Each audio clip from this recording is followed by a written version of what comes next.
ব্যারাকপুরের ৫ নম্বর ওয়ার্ডে নির্বাচনী প্রচার সারলেন ব্যারাকপুরের বিজেপি প্রার্থী কৌস্তব বাগচি। আজ রবিবার ৫ নম্বর ওয়ার্ডের অন্তর্গত বাড়িগুলিতে গিয়ে সেই সব বাড়ির মানুষদের সাথে জনসংযোগ স্থাপন করলেন কৌস্তব বাগচি। আজকের এই নির্বাচনের প্রচারের মাঝে বাচ্চাদের সাথে মাঠে ক্রিকেট খেলতেও দেখা যায় কৌস্তব বাগচিকে।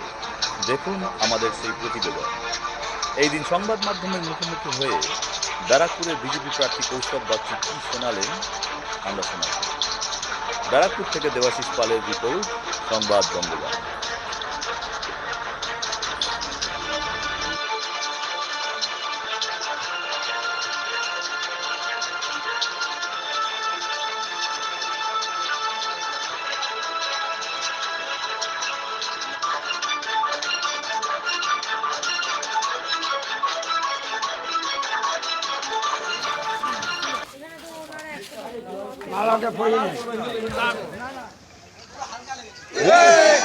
ক্যামেরা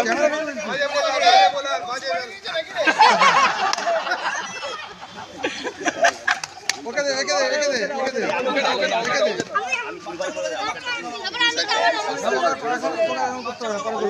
ক্যাম্পটা ওই যে বোলার আসছে অনেক দূর থেকে আসছে এই বিশেষটা বলেন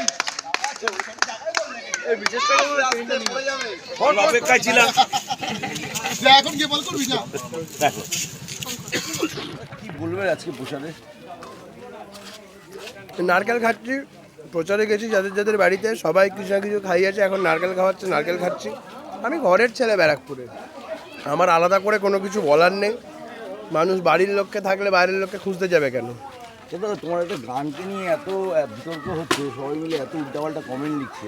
তুমি তো একটা ভালো গান গিয়েছিলে, কে উল্টোপাল্টা কমেন্ট লিখছে? অনেক উল্টাপাল্টা কমেন্ট করেছে। তাই বলতে পারবো না, আমার জানা নেই ভাই। এআই করে ছবি করে তোমার নামে তৃণমূল থেকে করা হয়েছে। যত করবে তত করুক, ব্যারাকপুরে 50,000 ভোটে রাজ চক্রবর্তী হারবে। এগুলো যত পারছে করে যাক। আমার প্রচারের দায়িত্ব তাদের তৃণমূলের একাংশ যে নিয়েছে, আমি তার জন্য খুব খুশি। আর শঙ্খমণি কলোনিতেও একটা ঘটনা ঘটেছে, যেখানে একজন বিজেপি কর্মী সে রীতিমতন মিথ্যে প্রচার করা হয়েছে, সেখানে তোমাকে দাঁড়িয়ে রাজ চক্রবর্তী রীতিমতন কাউন্টার করেছে। কি বলবে সেখানে? আমি কোনো তথ্য ছাড়া কোনো কথা বলি না। আবারও বলছি, রাজ চক্রবর্তী একজন মহিলাকে তার যতটা সম্মানহানি করানো যায় রাজ চক্রবর্তী একা দায়িত্ব নিয়ে করছেন। আমি তথ্য ছাড়া কোনো কথা বলি না। আমি যা বলেছি তার সপক্ষে যথেষ্ট কাগজ বা তার সপক্ষে যথেষ্ট প্রমাণ না থাকলে আমি কোনো কথা বলতাম না। তো বারবার করে বলছি, পারিবারিক গণ্ডগোল, তৃণমূলে লড়াই, এইসবের মধ্যে আমাদের কেন ঢুকতে হবে? আমি তো উল্টে চেয়েছিলাম, পরিবার যদি আইনি সহায়তা চায় আমি তাদের পাশে দাঁড়াতে রাজি আছি। কিন্তু পরিবারকে যেভাবে তৃণমূলের লোকেরা ব্যবহার করছে, আমি বলছি ওরা আগে বুঝে নিক বিষয়টা। যখন নিজেরাই নিজেদের ভুলটা বুঝতে পারবে, দেখবেন আমার কাছেই আসবে। আমুলা সিনেমা হলের বিপরীতে ডাক্তার কে.ডি. ঘোষের নার্সিংহোম। এখানে যত্নের সহিত সাধ্যের মধ্যে স্বাস্থ্য পরিষেবা দেওয়া হয়।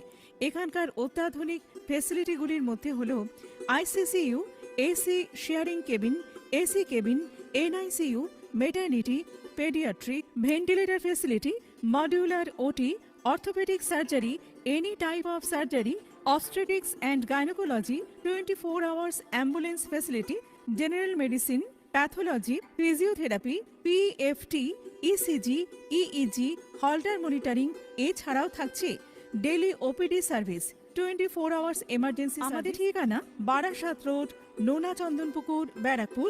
অমলা সিনেমা হলের বিপরীতে, কলকাতা 122। যোগাযোগ 03325920006। মোবাইল নাম্বার 9433389740 এবং 9433389739। সারদা সেবা সদন হসপিটাল প্রাইভেট লিমিটেড।